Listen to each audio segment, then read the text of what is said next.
ಇನ್ನು ಮುಂದೆ ನಿಮ್ಮ ನೆಚ್ಚಿನ ಧಾರಾವಾಹಿಗಳ ಫುಲ್ ಎಪಿಸೋಡ್ಗಳು ಸನ್ ನೆಕ್ಸ್ಟ್ ಆಪ್ನಲ್ಲಿ ಮಾತ್ರ.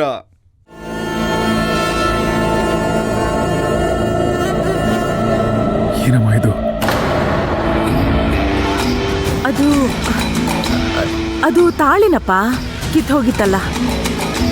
ಈಗ ಇವಳಿಗೆ ತೊಡ್ಸಕ್ಕಾಗಲ್ವಲ್ಲ, ಅದಕ್ಕೆ ನಾನು ಅನ್ಕೊಂಡೆ ಇಲ್ಲೇ ಪಕ್ಕದಲ್ಲಿ ಇಟ್ಬಿಡೋಣ ಅಂತ ಅಲ್ವಾ.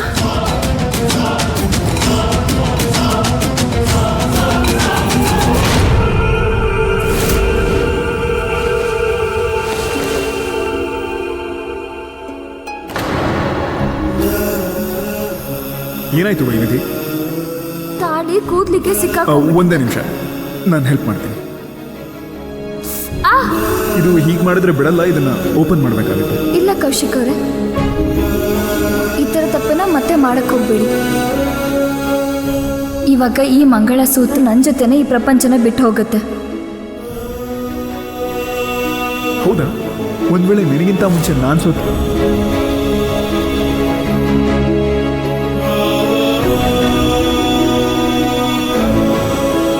ಮರ್ತೋಗಿನೂ ಮತ್ತೆ ಆ ಮಾತು ಹೇಳಬೇಡಿ.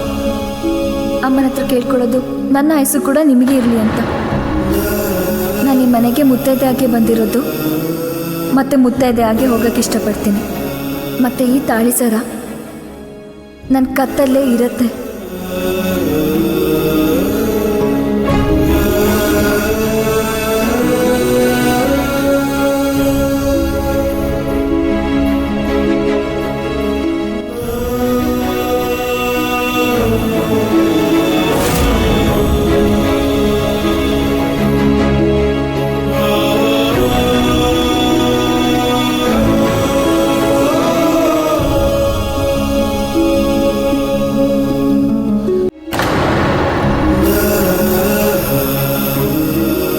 ಅದನ್ನ ತಗೊಂಡು ಎಲ್ಲಿಗೆ ಹೋಗ್ತಿದ್ಯಾ?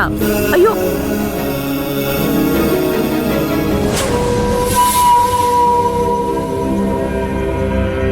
ಅಷ್ಟೋ ಇಷ್ಟೋ ನಮಗೂ ಗೊತ್ತಿದೆ.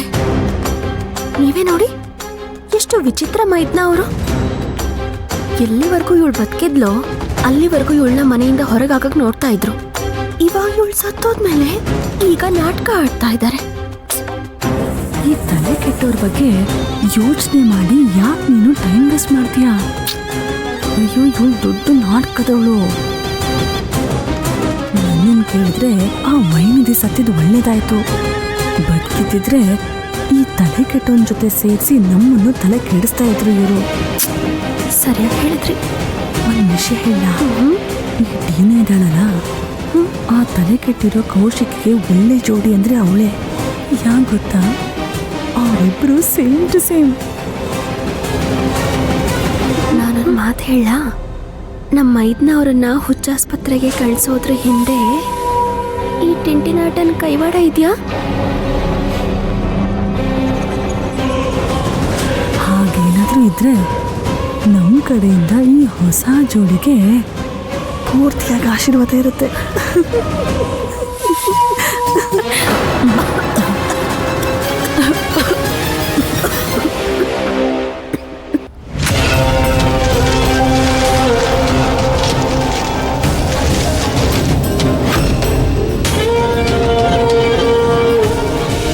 ಕೊನೆಯ ದ್ವಾರದಲ್ಲಿರೋ ವಜ್ರಾಂತಕ ಲೋಕಕ್ಕೆ ನಿನಗೆ ಸ್ವಾಗತ ವೈನಿಧಿ. ಕಾಡಲ್ಲಿರೋ ಈ ಮರಗಳನ್ನ ನೋಡ್ತಾ ಇದೀಯಾ? ಇವುಗಳ ಮುಳ್ಳು ಎಷ್ಟು ಹರಿತವಾಗಿವೆ ಎಂದರೆ ಎಷ್ಟೇ ಚಿಕ್ಕ ಜೀವಿಯಾದರೂ ಸರಿ, ಇವುಗಳ ಮಧ್ಯದಿಂದ ಜೀವಂತವಾಗಿ ಹೊರಹೋಗಲಾರದು. ಇವುಗಳ ಕೊಂಬೆಗಳ ಹಿಡಿತ ಅದೆಷ್ಟು ಶಕ್ತಿಶಾಲಿ ಮತ್ತು ಭಯಂಕರ ಎಂದರೆ ಇವು ಮನುಷ್ಯರನ್ನ ಹಿಡಿದು ಅವರ ಉಸಿರುಗಟ್ಟಿಸಬಲ್ಲವು. ಇವುಗಳಿಂದ ತಪ್ಪಿಸಿಕೊಳ್ಳುವ ಆಸೆ ಇದ್ದರೆ ಈ ಕೊನೆ ಪ್ರಶ್ನೆಗೆ ಸರಿಯಾದ ಉತ್ತರ ನೀಡು. ಸರಿ, ನಾನು ತಯಾರಿದ್ದೀನಿ. ಇಲ್ಲ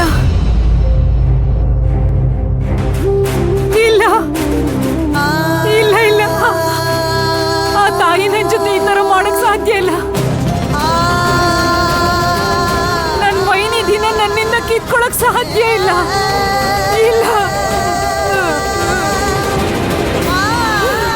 ಇಲ್ಲ.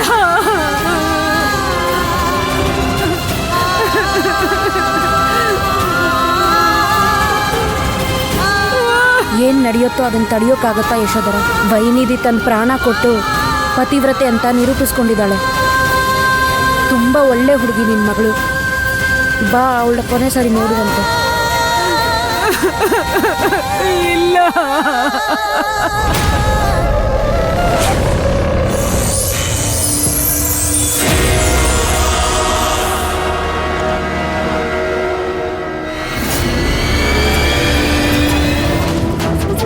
ಕೊಲೆ ಆಗಿದೆ ಅವಳದು.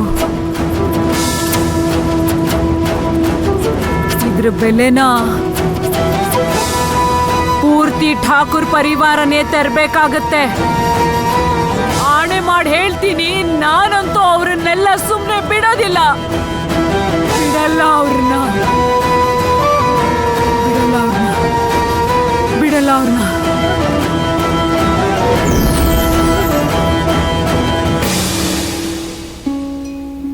ಪ್ರಿಯಾ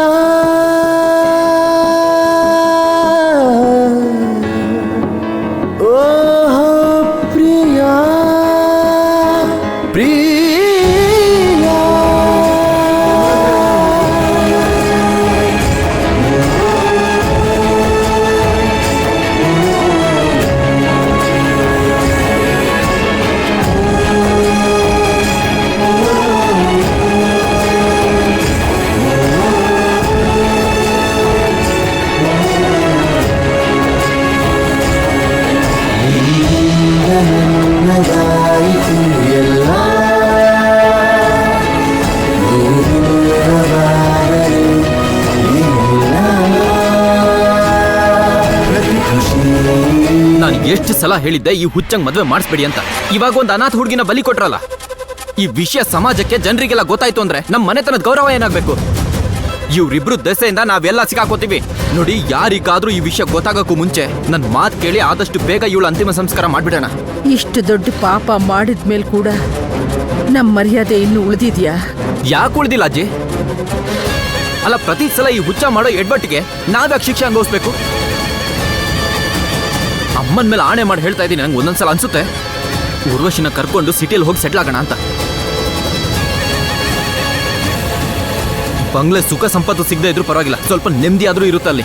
ಮುಖಕ್ಕೆ ಬಾರಸ್ದೆ ಅಂದ್ರೆ ಹಲ್ಲೆಲ್ಲ ಉದ್ರೋಗ್ಬಿಡ್ಬೇಕು ನಿನ್ಗೆ. ಅಲ್ಲ, ಇಂಥ ಟೈಮಲ್ಲಿ ನೀನ್ ಹೆಂಡತಿ ಬಗ್ಗೆ ಸ್ವಾರ್ಥವಾಗಿ ಯೋಚನೆ ಮಾಡ್ತಿದ್ಯಲ್ಲ, ಬಾಯ್ ಮುಚ್ಚು. ಅಯ್ಯೋ, ನನ್ನ ಬಗ್ಗೆ ಯೋಚನೆ ಮಾಡ್ತಿಲ್ಲ, ನಿಮ್ ಬಗ್ಗೆ ಎಲ್ಲ ನನಗೆ ಚಿಂತೆ ಆಗುತ್ತೆ, ಅದಕ್ಕೆ ಹೇಳ್ತಿದ್ದೀನಿ. ಯಾವಾಗ್ಲಾದ್ರೂ ನನ್ನ ಮಾತು ಕೇಳಿದ್ರ? ಮದ್ವೆ ಆಗೋಕ್ಕೂ ಮುಂಚೆನೂ ಕೇಳಿಲ್ಲ, ವೈನಿಧಿ ಸತ್ ಮೇಲೂ ಕೇಳಲಿಲ್ಲ.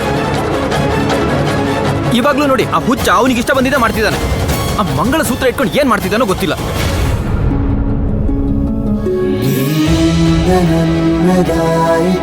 ಎಲ್ಲ